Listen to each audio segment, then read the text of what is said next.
അമ്മയുടെ ഗൗരവമാണെന്ന് എനിക്ക് പ്രശ്നം. അതെ സർ. അങ്ങോട്ട് നോക്കാതിരുന്നാൽ മതി, യാതൊരു പ്രശ്നവുമില്ല.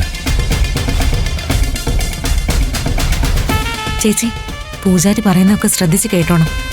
എന്നാലേ മത്സരത്തിന്റെ യഥാർത്ഥ സ്വഭാവം മനസ്സിലാവും. ഡേ, നീ ഒന്ന് പേടിപ്പിക്കാതെ അവിടെ പോയി നിന്നേ.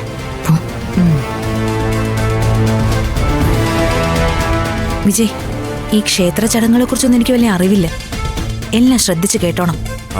ഞാൻ ശ്രദ്ധിച്ചോളാം. അയ്യോ, എനിക്ക് വലിയ ഐഡിയ ഒന്നുമില്ല. സുമംഗലി പൂജയ്ക്ക് പങ്കെടുക്കുന്ന ദമ്പതിമാർ നടയിലേക്ക് മാറി നിൽക്കുക.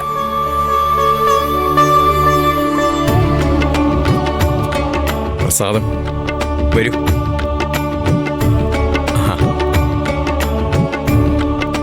ചെന്ന് പ്രാർത്ഥിച്ചോളൂ. വരൂ.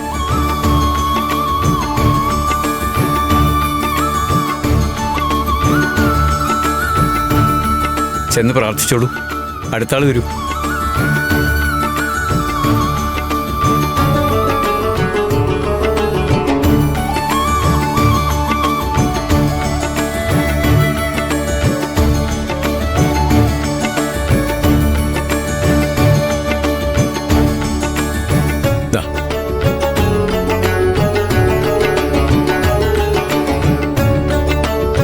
അമ്മയുടെ നാട്ടിൽ സുമംഗലി പൂജയ്ക്ക് എത്തിയിരിക്കുന്ന എല്ലാ ദമ്പതിമാർക്കും സ്വാഗതം.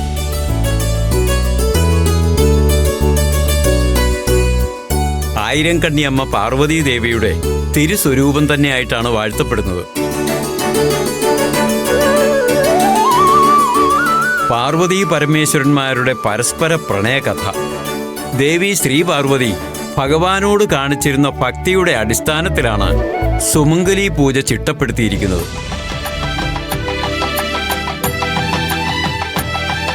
സുമംഗലി പൂജയിൽ പങ്കെടുക്കുന്ന ദമ്പതിമാർക്ക് അവരുടെ ജീവിതത്തിലെ വൈഷമ്യങ്ങൾ അവസാനിക്കുമെന്നും ദീർഘദാമ്പത്യത്തിന്റെ മഹത്വങ്ങൾ ഉണ്ടാകുമെന്നുമാണ് ധാരണ.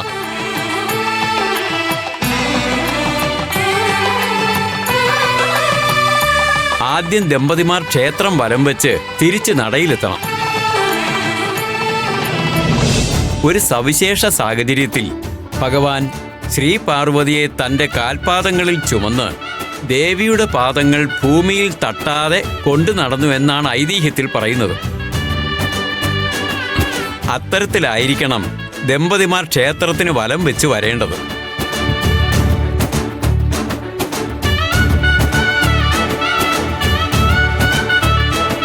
അതായത് പുരുഷന്റെ കാൽപാദങ്ങളിൽ സ്ത്രീയെ കയറ്റി നിർത്തുകയും ആ വിധത്തിൽ പ്രദക്ഷിണം പൂർത്തിയാക്കി വരികയും വേണം.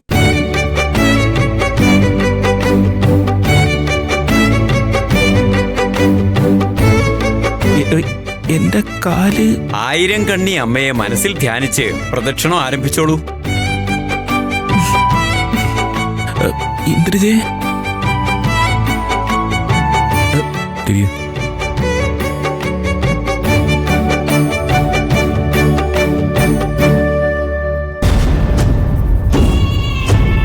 അതെ, ഞാനെങ്ങനെയാ സാറിന്റെ കാലിൽ ചവിട്ടുന്നത്?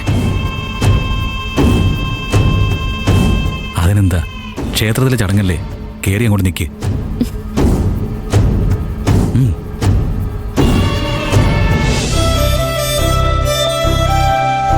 താങ്ങുമല്ലോ അല്ലേ? ഒരു സംശയവും വേണ്ട, അമ്മയും കുഞ്ഞിനെയും ഞാൻ സുരക്ഷിതമായി കൊണ്ടുപോയിക്കോളാം.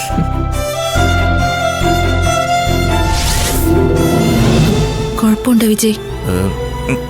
ഒരു കുഴപ്പമില്ല. കേറിക്കോ കാലില്. അയ്യോ, പതുക്കെ ചവിട്ട്. അങ്കിളും കൂടി വന്നിരുന്നെങ്കിൽ ആന്റിക്കും പങ്കെടുക്കായിരുന്നു അല്ലേ?